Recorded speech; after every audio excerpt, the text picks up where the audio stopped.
அனைவருக்கும் அன்பு வணக்கங்கள். வேலுண்டு வினையில்லை, மகிழுண்டு பயமில்லை, குகனுண்டு குறைவில்லை, கந்தனுண்டு கவலை இல்லை. முருகப்பெருமானுடைய முக்கியமான திருவிழாக்கள்ல ஒண்ணுதான் தைப்பூசம்.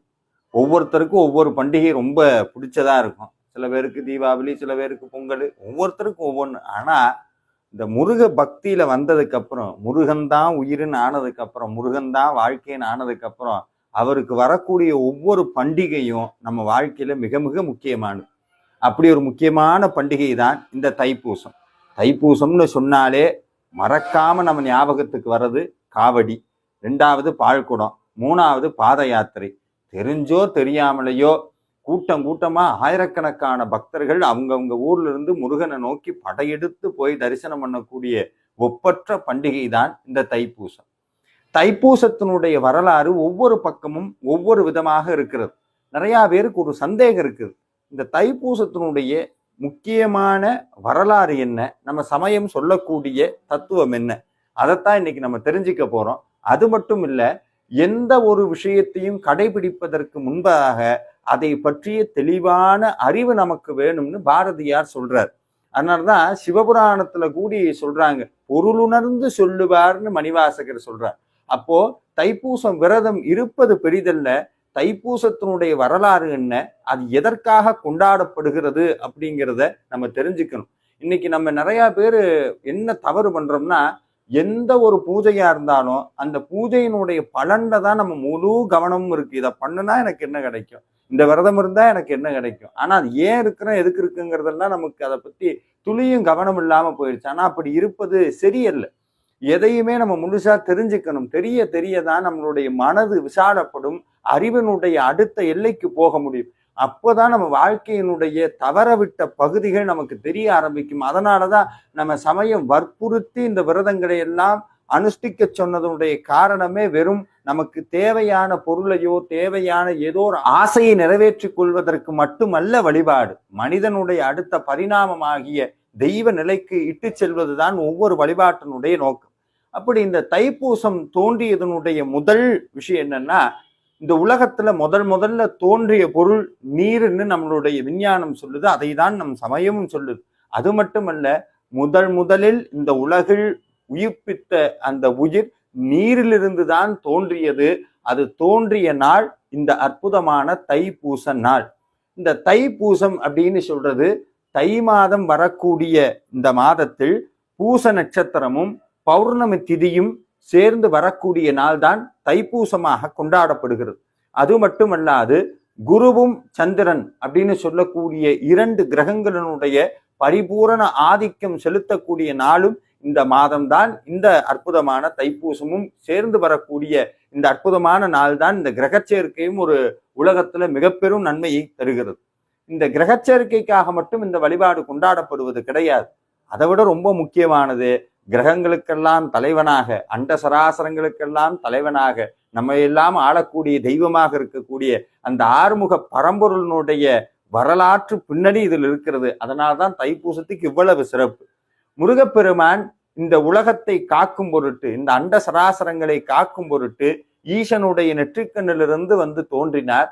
தோன்றியதனுடைய காரணம் சூரபத்மனை அழித்து தேவர்களை காப்பாற்றணும். ரொம்ப எளிமையா சொல்லணும்னா, கெட்டதையெல்லாம் அழிச்சு நல்லதையெல்லாம் காப்பாற்றணும். இப்ப நம்மளுக்கு ஒரு சந்தேகம் வரும், சூரபத்மனை அழிச்சதுக்கு அப்புறம் இந்த பூமியில கெட்டதே இல்லாம போயிடுச்சா அப்படின்னு கேட்டா கிடையாது, அது இன்னமும் அதிகமாயிருக்கு. அப்ப முருகப்பெருமானுடைய வேலை முடிந்து விட்டதான்னு கேட்டா கிடையாது, அவருடைய வேலை தொடர்ந்து கொண்டே இருக்கிறது. வேலை வைத்து வேலையை நடத்தி கொண்டே இருக்கிறார். அந்த சூரன் இன்னும் எங்க இருக்கான் அப்படின்னா, நம்ம மனசுக்குள்ள இன்னமும் இருக்கான். ஒவ்வொருத்தருக்குள்ளேயும் சூரபத்மன் இருந்து கொண்டே இருக்கிறான். அந்த சூரபத்மனை வதம் செய்வதற்காக நம்ம முருக பக்தியில போய் ஈடுபடுறோம். முருகா, எனக்குள்ள இருக்கக்கூடிய சூரனை கொன்று எனக்கு நல்ல வழியை காட்டு, உன் பாதத்துல என்னைக்கும் என்னைய வச்சுக்க, உன்னை சுமக்கக்கூடிய மயிலாக என் மனசை மாத்து, என்னைக்கும் உன்னைய பத்தி பேசக்கூடிய ஒரு சேவலாக என்னை மாத்துன்னு அவன் திருவடியில போய் தஞ்சமடைகிறோம். அப்ப முருகப்பெருமான் என்ன பண்றார், அந்த சூரபத்மனை வதம் செய்வதற்காக ஒரு ஆயுதத்தை கேட்கிறார் அன்னை ஆதிபராசக்தியிடம். அந்த ஆதிபராசக்தி ஆகப்பட்டவள் என்ன பண்றானா, தன்னுடைய உடலில் இருக்கக்கூடிய அத்தனை ஆற்றல்களையும் ஞான வேலாக மாற்றி சிவசக்தி ஐக்கிய சொரூபமாக மிக பெரும் பிரபஞ்சத்தையே கட்டுவிக்கக்கூடிய அந்த ஞான ஆயுதமாகிய வேலை முருகப்பெருமான் கையில் கொடுக்கிறார். அந்த நாள்தான் இந்த அற்புதமான தைப்பூசம். இது இரண்டாவது காரணம். அடுத்த காரணம் என்னன்னா, முருகப்பெருமான் வள்ளியை திருமணம் செய்து கொண்ட நாளும் இந்த தைப்பூசம் தான். நிறைய பேருக்கு ஒரு சந்தேகம் இருக்கு, ஏன் முருகப்பெருமானுக்கு 2 மனைவிகள், இந்த பக்கம் வள்ளி இந்த பக்கம் தெய்வயானி? ஆனா அது மனைவிகள் கிடையாது, அவருடைய சக்தி. முருகப்பெருமான் ஞான சக்தி, வள்ளியினுடைய பெயர் இச்சாசக்தி, தெய்வயானையினுடைய பெயர் கிரியாசக்தி. மிக எளிமையா சொல்றேன், கிரியைன்னு சொன்னா பூஜை வழிபாடுகள், ஒரு செயல் திட்டமான முறை. இந்த முறையில போனா இந்த பாதை அடையலாம். உதாரணத்துக்கு இங்கிருந்து கோயம்புத்தூர்ல இருந்து மதுரைக்கு போகணும்னா நீங்க கூகுள் மேப்ல ஒரு போடுறீங்க, அது ஒரு வழி காட்டுது. அந்த வழியில அப்படியே நம்ம ஒரு வண்டி எடுத்துட்டு தவறாம அந்த வழியில போனோம்னா அந்த இலக்கு அடையிடும். அதே மாதிரி நம்ம சமயம் சொல்லக்கூடிய பூஜை வழிமுறைகள், அதே மாதிரி விரதங்கள், இத்தனை நியமங்களையும் கற்று ஒரு மார்க்கத்துல விடாப்பிடியா போனோம்னா கிரியை மூலமாக சென்றால் அது கிரியாசக்தி தெய்வயானை. ஆனா அது நம்மளுக்கு ரொம்ப கஷ்டம். பூஜை பண்ணி அதை ரொம்ப ஸ்ட்ரிக்டா ஃபாலோ பண்ணி ஒரு விஷயத்தை கூடி விடாம வேதம் சொல்றபடி நடந்து இதெல்லாம் நம்மளால முடியாது. ஆனா இந்த பக்கம் இச்சாசக்தின்னு ஒண்ணு இருக்கு. இச்சைனா ஆசை. முருகன் எனக்கு வேணும்னு இந்த ஆத்மாவுக்கு இச்சாசக்தியை புகுட்டுவது.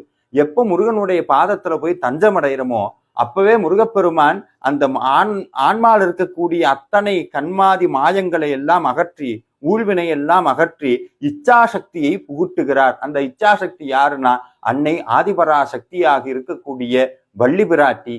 அந்த வள்ளி பிராட்டி தான் இச்சாசக்தி. எப்போ ஆன்மாவுக்கு இறைவன் வேணும்னு அந்த ஆசை வருதோ, இறைவன்கிட்ட போய் சேரணும், முருகனை பார்க்கணும்னு இச்சை வருகிறதோ, அப்பவே ஆன்மா முருகன்கிட்ட போக வேண்டாம், முருகன் ஆன்மாவை தன்னிடத்தில் சேர்த்து கொள்வார். அதுதான் வள்ளி திருமணத்தினுடைய தத்துவம். அப்படி குறப்பெண்ணாக இருக்கக்கூடிய வள்ளியை திருமணம் செய்து கொண்ட நாளும் இந்த அற்புதமான தைப்பூசம். அதுக்கடுத்து முக்கியமா ஒரு விஷயம், அற்புதமான நிகழ்வு நம்மளுடைய சென்னை மயிலாப்பூர்ல நடந்தது. அத்தனை பேருக்கும் தெரியும். கைலையே மயிலை, மயிலையே கைலை. திருஞான சம்பந்தர் வருகிறார். திருஞான சம்பந்தர் வரார். பூம்பாவைன்னு ஒரு குழந்தையை திருஞான சம்பந்தருக்கு தான் கல்யாணம் பண்ணி கொடுக்கணும்னு சொல்லி சிவனேசன் செட்டியார் பூம்பாவை வளர்க்கிறார். அரவம் பாம்பு தீண்டி அந்த பொண்ணு இறந்துருது. பல வருஷம் கழிச்சு திருஞான சம்பந்தர் வரார்.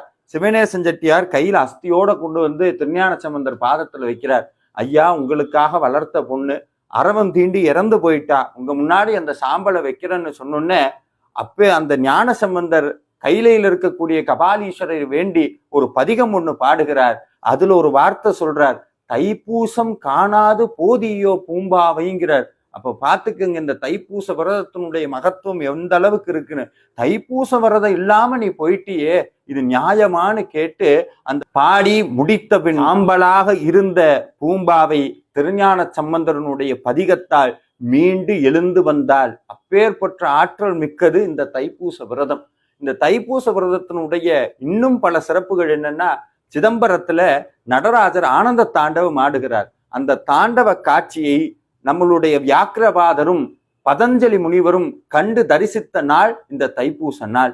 அது மட்டுமல்ல, தேவர்களை எல்லாம் காத்து முருகப்பெருமானுக்கு அற்புதமான ஒரு நாமாவளி ஒன்று உண்டு. என்னன்னா தேவ சேனாதிபதி.